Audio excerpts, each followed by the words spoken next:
I guess it cut me off at an hour. Oh, that's cool. Well, okay, God says he wants a sacrifice. Well, a human is not a very good sacrifice. Why is a human not a good sacrifice? Because humans were made in the image of God. Look here, it says right here, did Satan not create humans in your scriptures? Your scriptures say that your God, who is Satan, created man.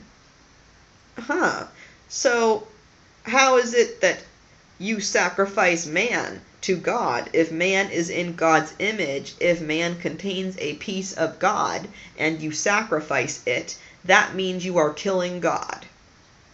And when I came up with that logic, actually just the other day, I could feel something rippling out because, see, I wrote it down. How dare you actually show your scorn of your God? You claim to worship and love your God. You show scorn to your God by sacrificing to him humans. Because humans, it says right here, are made in his image, are made as caretakers. If you sacrifice, you do not sacrifice these humans. That is displeasing to God. So anything biblical, anything biblical Old Testament, but then also that you can spin around, but then also the New Testament with Jesus. Paul is an excellent example of what to do. I went to Paul, and the Apostle Paul there in the New Testament, and I could see him writing in prison. I could see, oh my gosh, I see exactly how this guy wrote these letters. I can see exactly how he was imprisoned like this. He also knew about, what reptilians were. He knew what they were. He uses a code so that the letters would get sent. He wasn't stupid. He knew that, if he said anything other, if he said something like snake or something, that the letters would not get to Corinth. They wouldn't get to Eurasia. They wouldn't get to Ephesus. They wouldn't get to their different destinations, or Timothy, or any of those other people. And he says instead, beware of the dogs. He says this multiple times. And then at one point where he says, this wasn't done in a corner. He's talking about Jesus, how you killed Jesus, and he says, you can't hide from this. This wasn't done in a corner.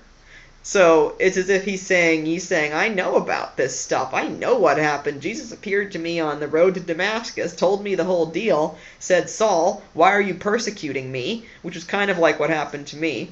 And because Paul's name was originally Saul, and he was a tent maker by trade, as people who know the Bible will know. And so Saul becomes Paul and is renamed by Jesus. It's symbolic to say, this old you who used to try and kill the Christians, who would torture them, who would string them up and hang them and everything. This old you has passed away because you have seen the true God now. You have seen that of the light love source. And I will make you an apostle to the Gentiles. And that is the same thing that's been told to me, which is why I guess a lot of my videos are supposed to be about reptilians, greys, and then Ashtar Command type stuff. Because I'm like the apostle to the Gentiles. And, for people that don't know the Bible very well, Gentile means anybody other than a Jew. But in this case, it actually means anybody other than a human. Because the reptilians, they know that they're screwed. Most of them, when you get to the middle of the pyramid and everything, they know that they're screwed. At the bottom even, after they've been in it for a while and they realize how often that they're lied to, they realize, oh my God, I'm screwed, and it's going to be like 1984, where at the end of 1984, I just get shot with the bullet in the back of my head. And that is how they do it, basically. Okay, you exhausted your use, bam, dead. That's kind of how they think, and they are envious of us humans. They're very envious of us because they see our lives, and our lives are like a cakewalk compared to theirs.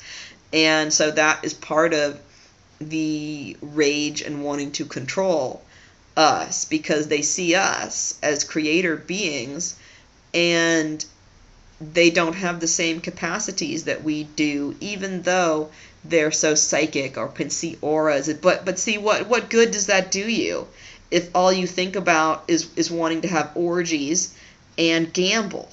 It does you no good whatsoever. And so that is where they're very envious of the humans who can say, you know what, I don't see these auras, I'm not seeing these orbs, but I understand my purpose in life. I understand that there is a true source out there. I understand that I can change the world with just one thought. And I understand that the purpose of my life is to be happy and to learn and to grow in my knowledge. And because, you see, they're not allowed to do that from birth, they are subject to sadistic programming, rape in their own family, just like what was done to me.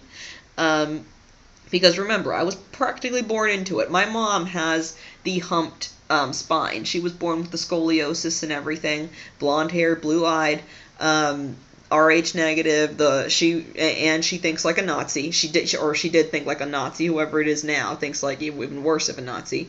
But would tell us she wanted blonde-haired, blue-eyed children as grandchildren and things like that. Would ingrain it into us that they had to have blue eyes and things like that. Things that a Nazi would say, basically. And she is, half German. But I can tell you my full-blood German grandfather was the one who said, no, I don't believe in any of that. No. So when it comes to Germans, are Germans evil? If we're going to say that my grandpa, who was the one who warned me about all this nuclear war, is evil, well, then we can say Germans are evil. But he fought for the United States in World War II, and he fought proudly. And he was the one who said, Krista, you don't understand, this is nuclear. You weren't alive, but you've seen the pictures, and you were raised by that lady, Ryoko, that Japanese lady. This is nuclear. And you have to stop it, or you have to run, or you have to do something. And so if we're going to say Germans are evil, that was a full-blood German guy saying to his granddaughter, who, was raised in satanic programming, you have to do something, you have to stop this. So the answer, absolutely not, are Germans evil? No, Germans are not evil. Nor is any particular race or creed or anything actually evil, but it is, what is done with it, just like what I said about, a loaded gun. The loaded gun is harmless there, sitting there by itself, but once you pick it up and you start shooting everybody with it, then it's definitely harmful, isn't it?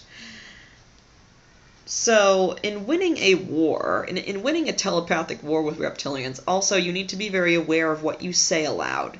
They are, some of them, you see, like Peggy Kane says, they have specialists, and this is true. It's just like what Peggy Kane says. She sounds nuts. She's not nuts. You'll figure out she's not nuts once you get, put into a reptilian compound. With the way they work, you see, they operate a lot off of what you say aloud, and bugging your house, tapping your house. I know that there are wiretaps inside of my house. I just don't know where. And so things that you say aloud are much easier for them to hear. Say if they're several blocks away and you speak out loud, they have very enhanced hearing, and so they can hear that. But if you are thinking it, it's only if a specialist is around to say, this is what this person's thinking. Alright, sorry guys, we're back again because the phone was ringing. And now also I'm going to be waiting for someone at the door over there. So I'll probably pause this again. But this is a long topic. This is a topic that deserves a lot of attention. With all the different reptilian mechanisms. So, okay, we have taking their own scripture and turning it sideways on them, calling upon the name of Jesus Christ as a Pleiadian. I am that I am that I shall be, I am that I shall live, things like that. I am that I shall live and be free. Also, we talked about, okay, the recrystallization process. Even if when your bones are being weakened and you can feel it, when you place your hands there, think of healing the bones. Place your hands there. Imagine the center of your palm right here, minor chakra point. Imagine light pushing out of it. And up in the stars, they're aware of all this stuff. So, like I said, they're using this reptilian method to their advantage because they're so darn smart up there. And so they're using this breaking concept to their advantage to rebuild your bone structure in a more crystalline fashion. So if you had gone through all of this stuff, like having your bones weakened or things like that done to you to attempt to stop you, well, realize that up in the stars they've got their eye on it, and if that's happening to you, it means that you're considered a fairly important infiltrator in the system. So up in the stars, they've definitely got your best interest in mind if you're considered that important to them. Well, you know what? You're also that important to your family up in the stars, even if it's your own parents trying to kill you, just like it's mine. Doesn't matter. If you end up being an orphan, doesn't matter. Your family in the stars will take care of you. And it could be somebody suddenly walking up to your door that you don't know and handing you $100 maybe. Or like me, walking around outside saying, I'm hungry. I'm just going to walk around so I don't think about it. And suddenly I see a grove of mushrooms and I'm told, pick the mushrooms. They're edible. And I said, you guys are crazy. I'm going to die. But turned out the mushrooms were really, really good. And no, they weren't poisonous. They were completely edible and just right there. So if you place your faith, this is one thing that is noble about the reptilians. They have a great degree of faith, but they're placing their faith in the wrong place. And there's the door.